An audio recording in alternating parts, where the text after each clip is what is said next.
चुनाव में आप सभी का स्वागत है। मैं हूं सुमित और बुधवार का दिन भारतीय बाजारों के लिए अच्छा भी था और मतलब ब्रॉडर मार्केट्स के लिए तो खरीदारी का दिन ही था। तो लास्ट आवर में थोड़ी बहुत सेल ऑफ जरूर आई हायर लेवल से, लेकिन फिर भी इंडेक्स में करीब 48 अंकों के आसपास की बढ़त रही। निफ्टी में, सेंसेक्स में भी करीब 1/4% के आसपास का उछाल था। मिड कैप इंडेक्स ने आज रिकॉर्ड स्तर फिर से बनाए। 38,800 के रिकॉर्ड स्तर बंद होते होते 38,600 के 700 के नीचे कहीं बंद हुआ। स्मॉल कैप इंडेक्स में खरीदारी थी। निफ्टी बैंक में आज खरीदारी थी। 1.25% का उछाल वहां देखने को मिला। सिलेक्टिव आईटी में खरीदारी थी। मेटल में उछाल था और स्टॉक स्पेसिफिक स्टोरीज तो बनी रही हैं। लेकिन आज अदानी समूह लास्ट आवर में जोरदार बिकवाली में आया, लेकिन अदरवाइज बैंक्स, फिनेंस, आईटी, ये कुछ ऐसे नाम जहाँ पे खरीदारी, एफएमसीजी में प्रेशर, फार्मा में प्रेशर, जहाँ पर सिलेक्टिव बिकवाली का दौर वहाँ बनता हुआ दिखाई पड़ा। तो ओवरऑल एक अच्छा सत्र और अच्छे सत्र में स्टॉक स्पेसिफिक स्टोरीज बनते हुए दिखाई पड़ी। स्टॉक स्पेसिफिक कैसे कह सकते हैं कि आप एफ&ओ के टॉप गेनर्स को अगर देखेंगे तो उसमें सिलेक्टिव फार्मा के नाम, सिलेक्टिव आईटी के नाम, पॉली कैब जैसा स्टॉक हुआ या फिर HCL जैसा स्टॉक हुआ अपने नए ऑल टाइम हाइस पर पहुंचा, या फिर टाटा कम्युनिकेशन हुआ अपने नए ऑल टाइम हाइस पर पहुंचा। जुबिलेंट इंग्रेविया बहुत समय बाद आज वापस में तेज़ी आई। सो ऐसे स्टॉक स्पेसिफिक स्टोरीज बन रही थी। केमिकल में आज खरीदारी थी वैसे, अदरवाइज तो वो भी टेल विंड के तौर पे कामकाज कर रही थी। लेकिन मेजरली मार्केट्स में बाइंग स्टॉक स्पेसिफिक ही है और ब्रॉडर बेस कैश मार्केट के शेयरों में या स्मॉल कैप, मिड कैप में वहाँ तो ज़ोरदार तेज़ी चल रही है। तो थोड़ा कॉशियसली स्टांस के साथ आप वहाँ बने रहिए।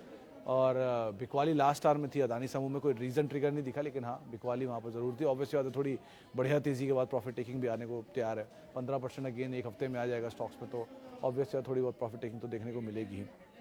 ऐतिहासिक दिन है आज चंद्रयान के संदर्भ में भी और चेस गेम के चक्कर में भी, लेकिन मार्केट के अंदर ज़रूर एक इतिहास बना कि आज मिड कैप इंडेक्स ने नया रिकॉर्ड स्तर छुआ।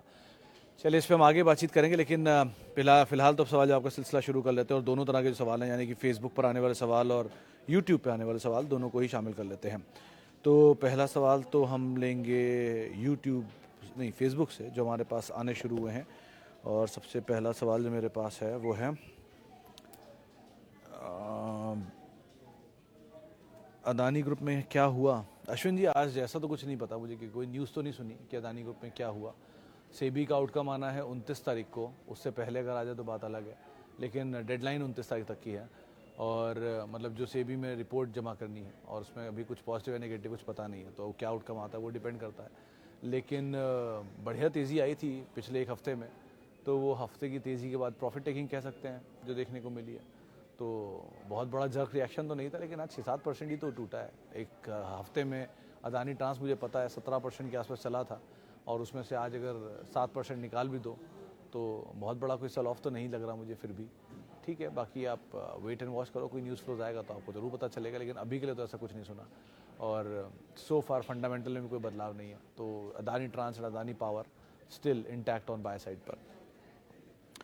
HCL sir, Sumit ji, HCL case में मतलब आई माइट बी रॉन्ग, लेकिन मुझे ऐसा लगता है कि इसमें सेम IRCTC वाली स्टोरी डेवलप हो रही है जो IRCTC में कुछ साल पहले डेवलप हुई थी, जब वो एक तरफा तेज़ी दिखा के गया था। उस टाइम पर वो भी one of the best share माना जाता था इंडस्ट्री का।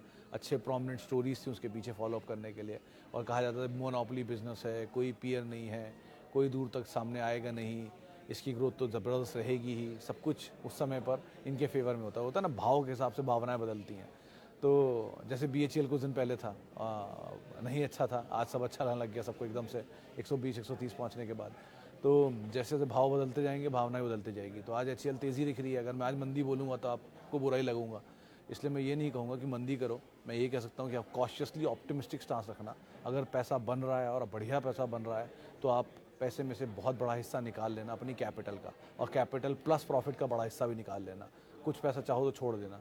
लेकिन अगर आपने पैसा नहीं बनाया और आपसे रैली मिस हो गई है तो अब इसको मिस ही रहने दो। बहुत रैलियाँ ऐसी मिलती रहेंगी पूरी ज़िंदगी में, इसको मिस करने में कोई बड़ा हार्म नहीं है। क्योंकि अगर कहीं एक बारी bonus split, adjustments, equity offload या ऊपर OFS आ गया तो फिर उसके बाद बहुत लंबे समय के लिए चला जाएगा।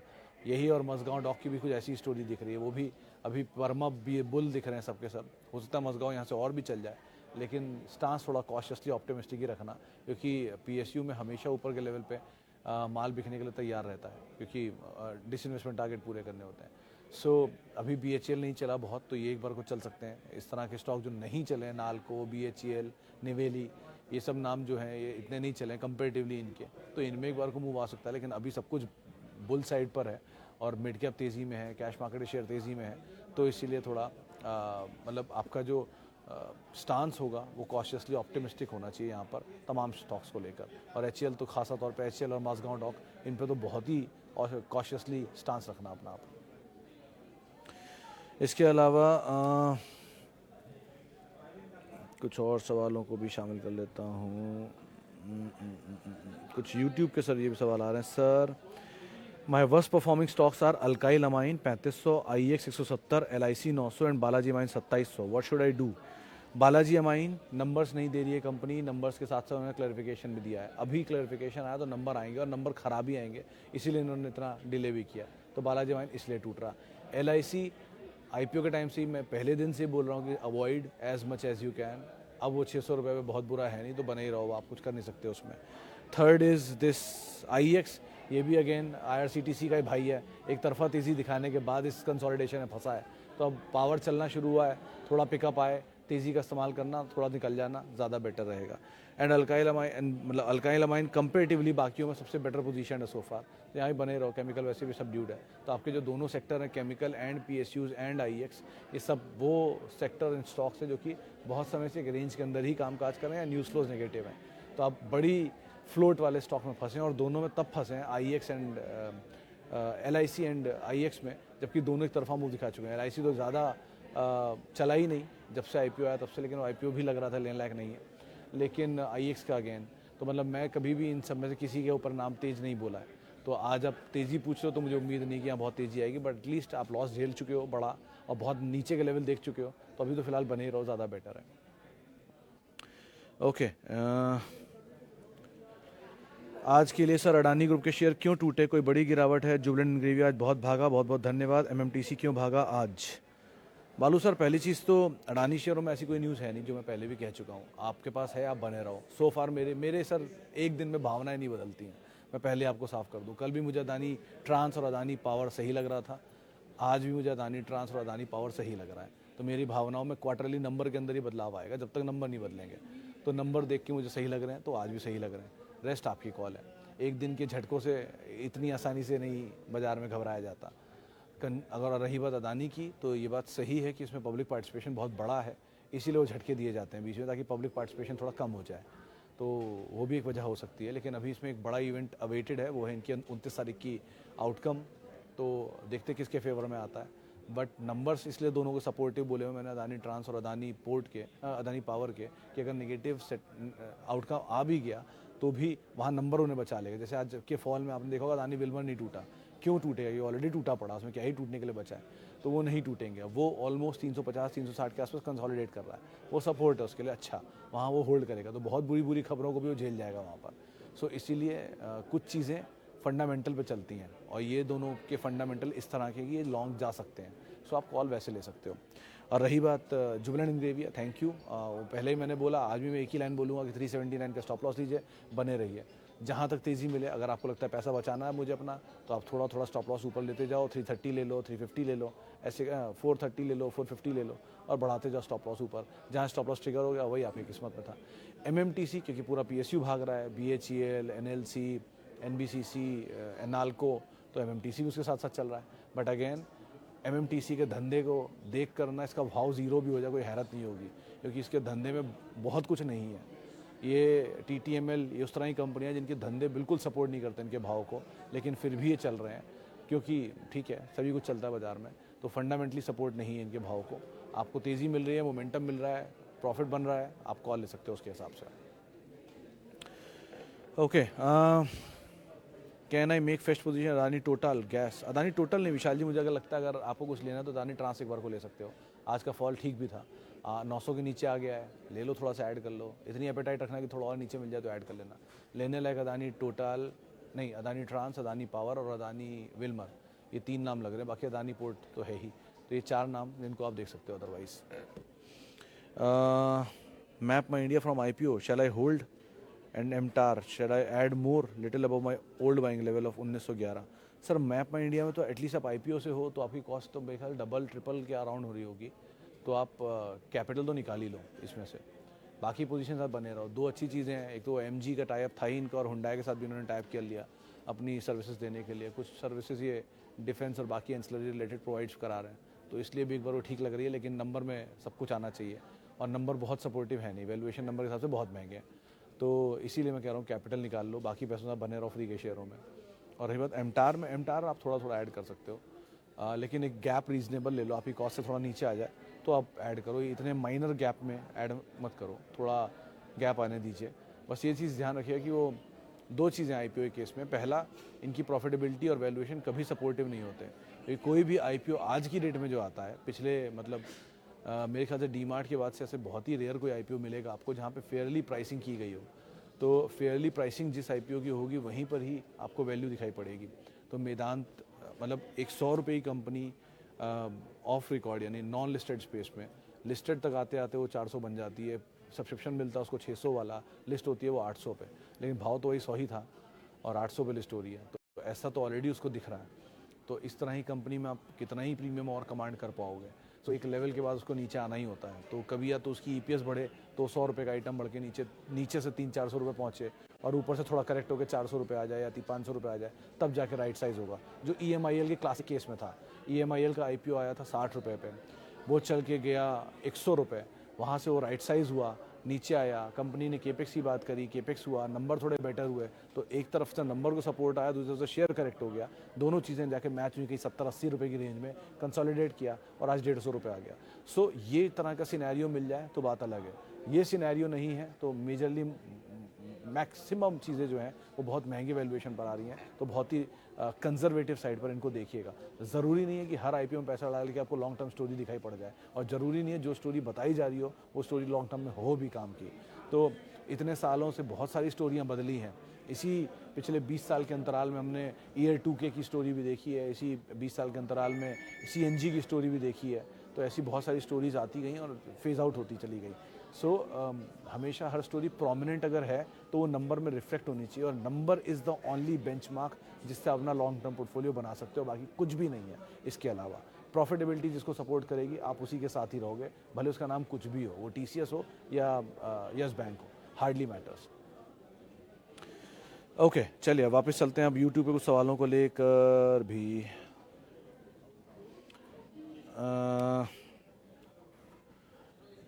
Reliance price for next 1 month.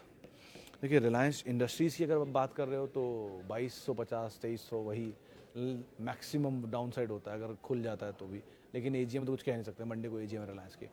और अगर आप रिलायंस जियो फाइनेंशियल की बात कर रहे हैं तो सर अभी ये सर्किट शायद और कंटिन्यू करें, क्योंकि वही एक ट्रिगर जो मैंने पहले दिन बोला आज भी बोल रहा हूँ कि जियो फाइनेंशियल क्योंकि निफ्टी का हिस्सा नहीं था, तो जितने भी फंड्स जिनको रिलायंस की एवेज में जियो के शेयर मिल गए हैं और वो निफ्टी के हिस्से में ही या निफ्टी की कंपनियों में ही पैसा डालते हैं, उनके लिए कंपलसरी अपने शेयरों को बेचना होगा। वो कंपलसरी सेल ऑफ आप स्टॉक में देख रहे हैं। वो कंपलसरी सेल ऑफ 3 सर्किट तक अगर होता रहेगा तो उसको फर्दर एक्सटेंड करके 3 और कर दिए जाएंगे, जो अब आज से हो गया लागू। तो 28 तारीख तक के लिए 3 सर्किट लगेंगे। 28 तारीख तक एज्यूम करता हूँ कि शायद सारी इक्विटी छूट जानी चाहिए, तब इसका दाम कहीं 170 नहीं 190 और 200 की रेंज में आ जाएगा। वो दाम एक बार को फेयर दाम होगा जहाँ पे एंटर किया जा सकता है, लेकिन तब तक के लिए यह सेल ऑफ रहेगा और इससे पैनिक मत होइए, क्योंकि वो निफ्टी बेस्ड फंड्स की ही सेलिंग है। तो वो निफ्टी बेस्ड सेलिंग की, क्योंकि T+2 में अगर कोई शेयर है तो उसको 2 ही तरीके से खरीदा जा सकता है कि या तो आप खरीदोगे तो डिलीवरी आपको लेनी पड़ेगी, और T+2 में तो आप बेचोगे तो आपको डिलीवरी छोड़नी पड़ेगी।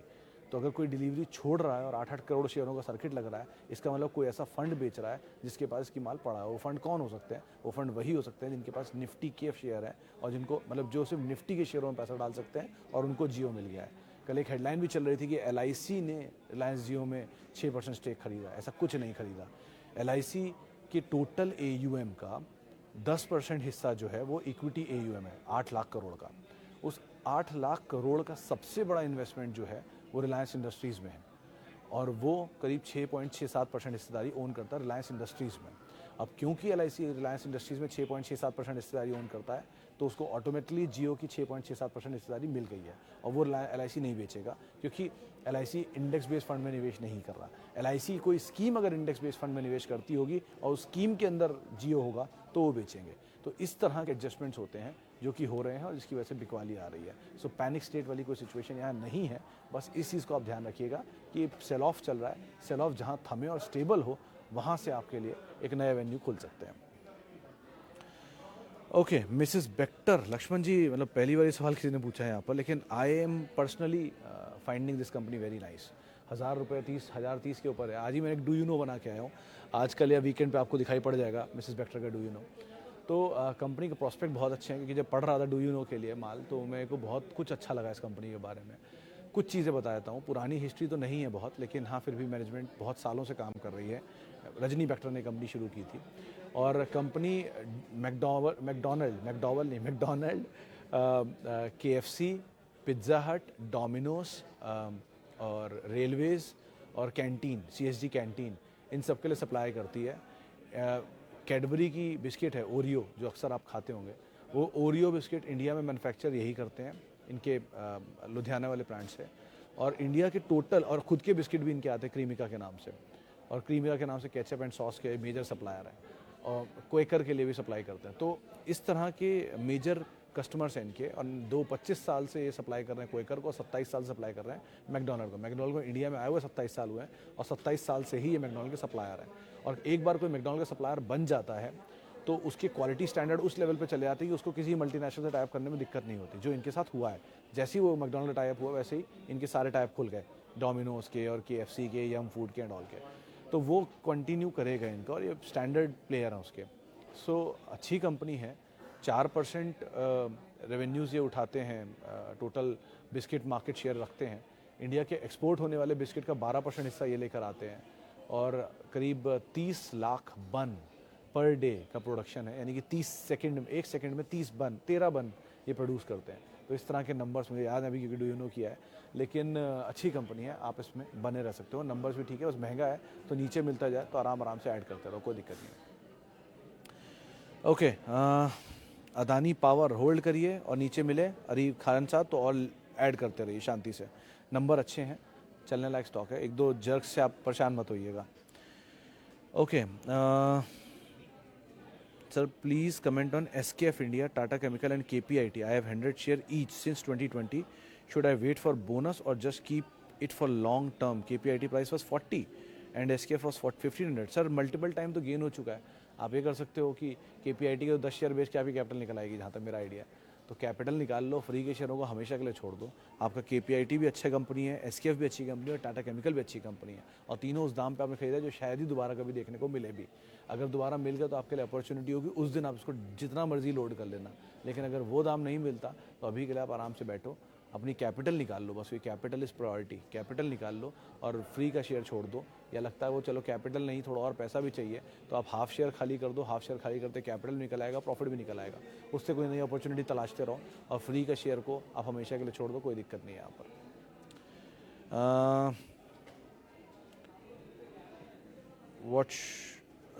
शेट्टी सर, मैं फेडरल बैंक ऑप्शंस मैं 1-2 दिन के लिए ट्रैक नहीं करता मार्केट, तो उसके लिए माफ़ी चाहूँगा। आप गलत प्लेटफॉर्म पर सवाल पूछ रहे हो, एटलीस्ट मुझसे। Sir, can I invest in small amount in Adani transmission? You can invest a small amount in Adani transmission, जितना मेरे को लगता है कि चलना चाहिए। 760 आपके लिए एक स्टॉप लॉस रहेगा, उसको आप ध्यान रखना। 760 को चलो थोड़ा और कंजर्वेटिव कर देता हूँ, 750 का स्टॉप लॉस ले लो, और आप इसके अंदर इन्वेस्ट कर सकते हो। 2 कंपनी में चीज़ें चेंज हो रही हैं, पिकअप आ रहा है, और ऑर्डर्स भी अच्छे मिल रहे हैं, नंबर भी ठीक थे इस बार के, तो थोड़ा एंटर किया जा सकता है, और करेक्शन आ भी चुका है, राइट साइज़ हो चुका है एक्चुअल में। और 750 पे 760 पे GQG का इन्वेस्टमेंट भी है, तो वो भी एक बढ़िया बेट है, जिसके आधार पर आप यहाँ पे इन्वेस्ट कर सकते हैं। चलिए, फिलहाल इतने सवालों शामिल करूँगा। माफ़ी उन सभी लोगों से जिनसे बातचीत नहीं हो पाई, और बहुत बहुत शुक्रिया उन सभी लोगों का जिन्होंने सवाल पूछे। आपसे मुलाकात होगी अब कल, और आप मेरे साथ जुड़ सकते हैं @सुमित रिसर्च मेरा ट्विटर हैंडल है, बाकी डिजिटल मीडिया हैंडल है।